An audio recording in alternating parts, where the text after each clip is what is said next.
Ao presenciar aquele imenso transatlântico, isso causou um choque no mundo de então. Vocês podem imaginar um mundo que nunca tinha chovido, construir um barco em lugar seco. Foi o primeiro, cais, aonde não tinha rio e nem mar. Um grupo de sábios então se levantou e procurou Noé. E eles disseram o seguinte: Noé, nós entraremos na arca se você nos responder 2 perguntas. Se você nos der resposta satisfatória para estas 2 perguntas, nós entraremos na arca. E eles procuraram então a Noé. E então disseram: Noé, pare de pregar, pare de bater o martelo e venha falar conosco. E Noé então deu um tempo e foi falar, e de repente se levantou um homem muito sábio. Ele tinha como que as leis de laboratório nele. Ele era um homem muito culto, ele tinha leis físicas. Se levantou e apontou para o céu azul, sem nenhuma nuvem, e disse o seguinte: Noé, você está dizendo que vai chover. Noé disse: sim, o Senhor é quem disse. E aquele homem, apontando para o céu azul, disse: então prova.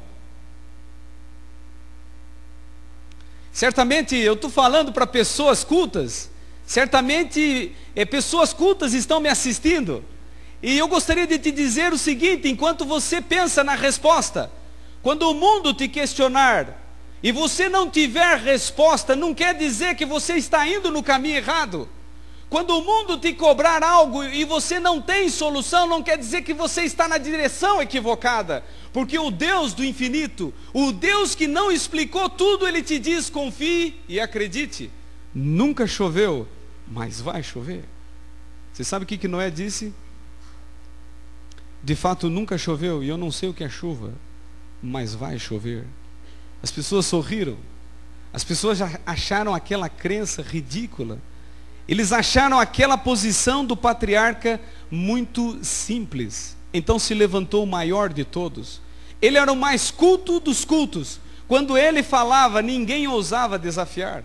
Era tido como o homem mais sábio do mundo antes do dilúvio. Então ele se levantou e disse: Noé, suponhamos que você tenha razão, que vai chover. Chuva incontrolável, chuva que inunde, chuva que levante o leito dos rios a ponto de se emendarem, fazendo que o mundo se torne um imenso mar. Noé disse: exatamente é isso que Deus me disse, por isso Ele me falou para construir o barco.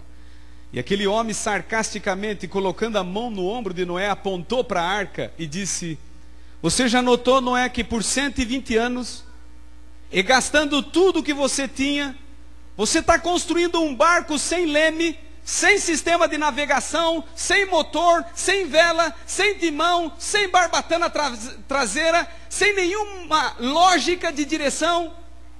É incrível, na história do patriarca e na história da arca, porque estes dois estão ligados. Você vê o Senhor dizendo o tipo de madeira para pôr na arca. Você vê o Senhor dizendo a altura, o comprimento, a largura. O Senhor disse: calafete a arca. Mas em momento algum o Senhor diz: coloque motor na arca, sistema de navegação, radar, força, vela. Aquele homem olhou para Noé e disse: que segurança tem teu barco? E riram. Sabe o que Noé disse? Noé, olhando para aquele homem, disse: eu queria te explicar alguma coisa. Diz essa lenda: você não está pensando que eu sou o capitão desse barco?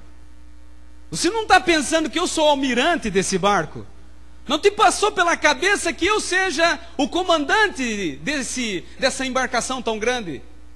O comandante dela vai chegar daqui a pouco. O almirante dela irá chegar daqui a pouco, daqui a alguns instantes. Não serei eu que irei navegar esse barco, não serei eu que irei liderar esse barco, e chegará muito breve. Então as pessoas sorriram, e elas disseram, e aqueles sábios disseram: isto é o cúmulo da ignorância. E eu gostaria de dizer que quando o mundo diz que é o cúmulo da ignorância, a Bíblia diz: isto é fé. Sabe o que é fé? Fé é acreditar no que você não vê. Fé é subir no barco mesmo quando você não vê nele sistema de navegação.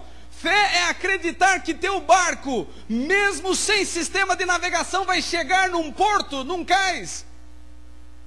E sabe, enquanto as pessoas sorriam sarcasticamente de Noé, ouve-se um barulho. Bum! Foi como que uma explosão. As pessoas começaram a olhar assustadas. Que seria isso? Um barulho do céu? Não. Era uma procissão. Tudo leva a crer, queridos amigos, de que foi a maior procissão já vista. Porque de repente do espaço começaram a vir aves, silenciosamente e calmamente em direção à janela da arca.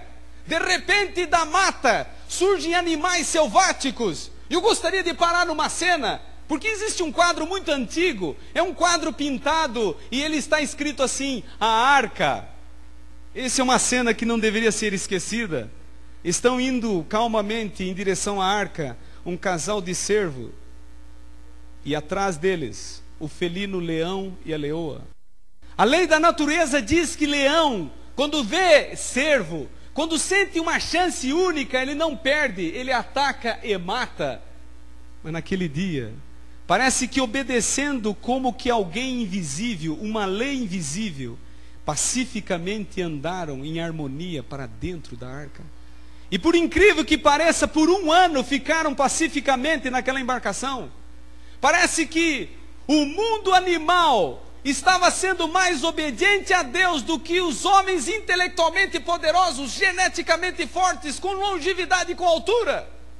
Eu gostaria de dizer a vocês nessa noite que não importa o ser humano, se ele tem cultura, não importa, sem Deus ele se torna pior que animais, porque os animais obedeceram naquele dia, os seres humanos não. Os homens e mulheres sem Deus, não importa se vêm de lares cultos, sem Deus, eles são pessoas perigosas e egoístas. O homem sem Deus, não importa se ele vem dos países do norte, se ele vem do hemisfério norte, de países ricos de primeiro mundo, sem Deus, o homem é mesquinho, ele é calculista, ele é viril. Naqueles dias, os animais foram mais obedientes que homens. E parece que a Bíblia ela nos diz assim, nunca seja como a mula. O Salmo diz, não seja como esse animal. Esse animal não entrou na arca, certamente, porque ele é um híbrido. Entrou o cavalo e sua companheira. Mas naquele dia o cavalo e sua companheira foram mais obedientes do que homens racionais, intelectualmente fortes. Como foi nos dias de Noé, assim será.